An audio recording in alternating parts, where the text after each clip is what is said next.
Hello guys and welcome to the post-lottery 2023 NHL mock drafts. Just got done reacting to the entire draft lottery and all the craziness there. Now we can go through the top 16 picks of the draft, now with the complete order of the top 16 and the knowledge of the top 3, and go through where each prospects will go with each team. But where do I see each prospect going inside the top 16? Who will be the top 16 prospects in the NHL draft? And who are the prospects that fit the best for all these teams inside the top 16? Watch till the end for all the prospect talk and hit that subscribe button if you're new for daily hockey content and draft talk content leading up to the NHL draft, because there's going to be so much on this channel that you won't want to miss. Now, of course, the results of the 2023 draft lottery, we saw one change right at the very top, that being the Chicago Blackhawks getting the first overall pick, and of course, going on to number 1, with both the Ducks and the Blue Jackets going down one spot, second and third, respectively. But as we all know, what is going to happen in this 2023 draft? The Chicago Blackhawks are going to draft Connor Bedard.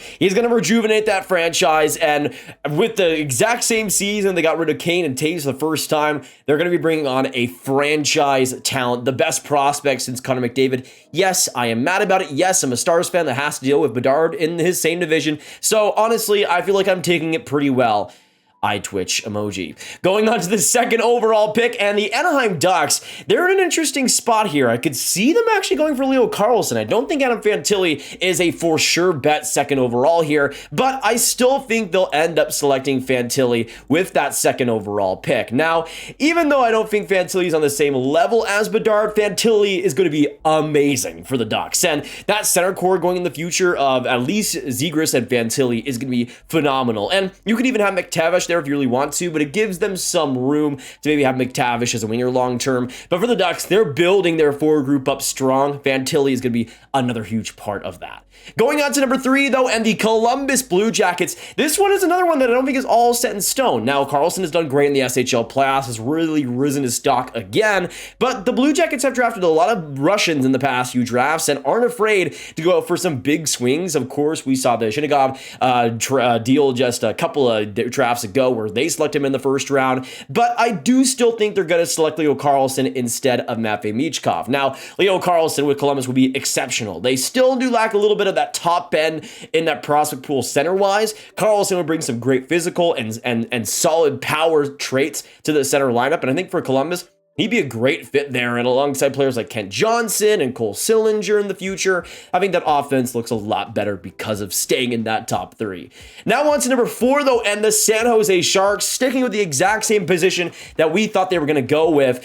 To me, I think the San Jose Sharks are going to end up drafting Matvei Michkov. There's been some whispers over whether Michkov might go outside the top 4 or the top 5. I think San Jose is in a position where, yes, they want to be better, they want to continue to get better, but I don't think they're in a situation where they're desperate to make the playoffs now. And even though I feel like maybe a player like Will Smith might fit there, San Jose is another team that isn't afraid to draft Russian prospects, and I think Michkov on that prospect pool will be phenomenal. They got a lot of playmakers, not a lot of pure finishers. I think Michkov would be brilliant in that aspect. Going on to 5th overall here next up, and the Montreal Canadiens. This is a pretty unique one. We've seen whispers of David Reinbacher, Dalibor Dvorsky, but I think at 5th overall, the Habs will end up going for Will Smith. Now, you saw just in the U18 World Juniors how dominant Will Smith was. I think that definitely caught the Habs' eye, as it should. Even though he might be a little bit individual at points and he might kind of deke himself into danger a couple of times here and there, the skill level is still phenomenal, and he's a player that can still weave his way in the offensive zone, create space when he needs to, and the creativity is among the best in this draft, if not the best. And I think the Habs will really appreciate that offensively. Then going on to number 6 overall, and the Arizona Coyotes, another team that didn't get some draft lottery luck. I actually think they're going to go for an interesting pick here in David Reinbacher. Now, I think with Arizona, they have a little bit of a lack of top-end D in that prospect pool. And even though Reinbacher isn't going to be a for sure number 1 for me, I think he could absolutely be maybe a second guy, maybe a third guy on a D core. And he's just a mature, smart, and defensively sound player who has been getting better offensively throughout the year, creating more with his slap shot, creating more with his creativity. And I think with Reinbacher, even though I don't love the ceiling there, the floor is one of the best in the draft, especially among defensemen. Absolutely the best in the draft floor-wise.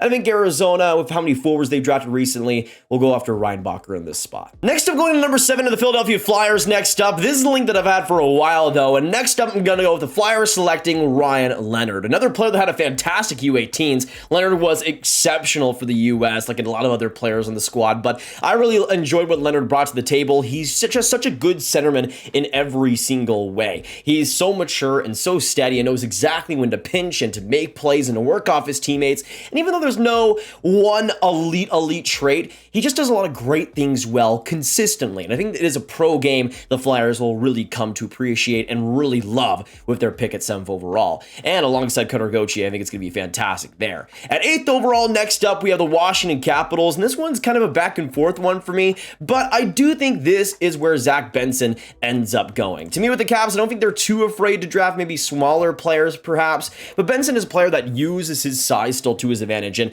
his size, you could discredit him with it, but he uses his intensity so well, kind of like a Logan Stankoven. He's intense on pucks, one of the best defensive forwards in the entire draft, if not the best, but he also just has some silky skill, can work in tight pretty solidly. I think for the Caps, it's an excellent pick at number 8.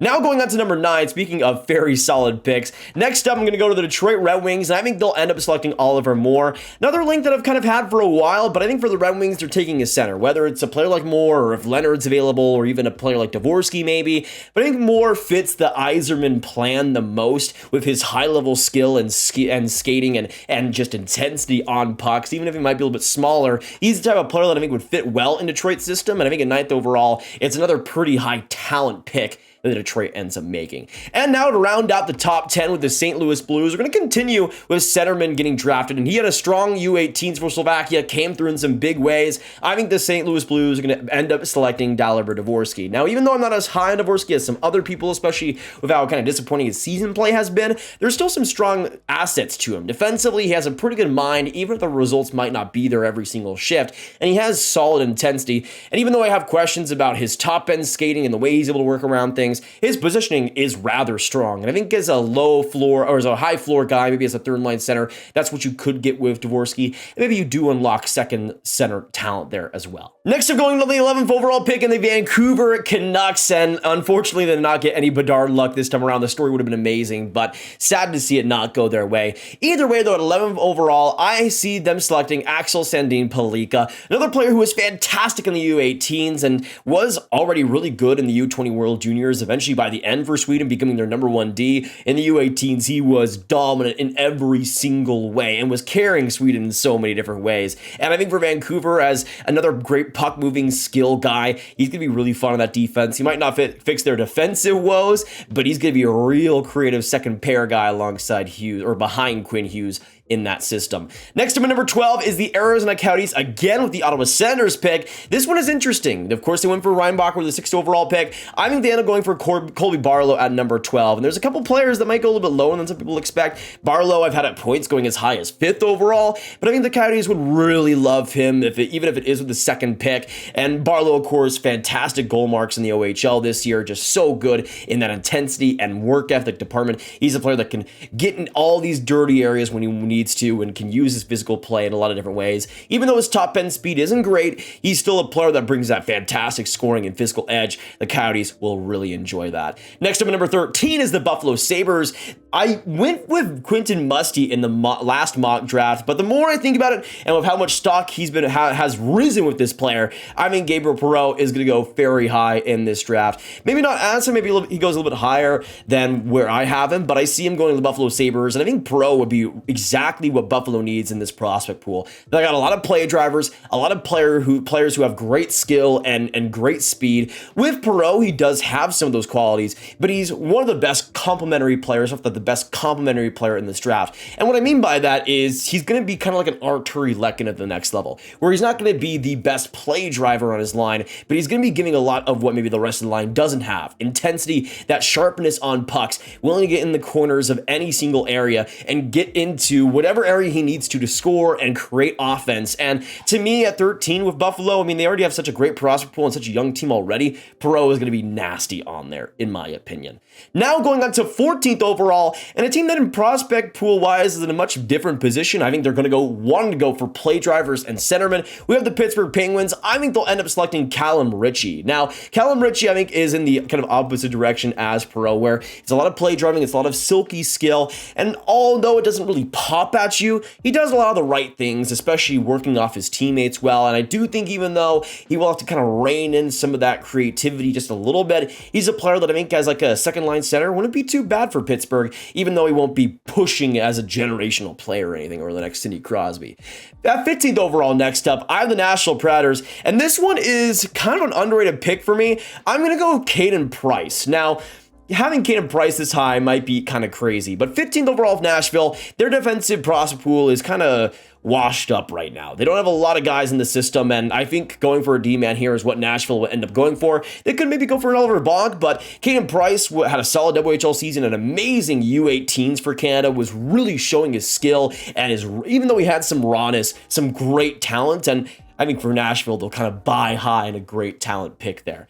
Now going on to the last pick in the mock draft, though, at 16th overall, and the Calgary Flames. Next up, this is a kind of a weird situation for me. I could see them going for maybe a Wood, maybe a Honzek, perhaps, but I think they'll end up selecting Nate Danielson. Now, Nate Danielson, I think, is a solid pick here at 16th overall, just kind of like Ryan Leonard, as a centerman, does so many right things, and he's a player that has a better play driver than some people give him credit for, and a better offensive producer than some people give him credit for, but just solid defensive game, and he's a guy that in all three zones can be effective, can get pucks back, uses his positioning amazingly, and the maturity of his game is one of the best in this draft. I think Calgary is going to really like that high floor player, and Danielson fits that bill exceptionally well. But that's going to be it for the post-lottery 2023 NHL mock draft. Hopefully you guys did enjoy. If you did, hit that like button, hit that subscribe button, hit that notification bell for more content leading up to the NHL draft all the time. You won't want to miss it. And of course, comment down below, what are your thoughts on my top 16? What do you agree? What do you disagree with? And I want to know what your top 16 looks like. What do you see happening in the top 5 as well? Let us know all your thoughts. Share the video out with all the hockey fans you guys know online, and click on this card up on the top right for all my 2023 content right in one playlist. I'll see you in the next video. Have a great day, and goodbye.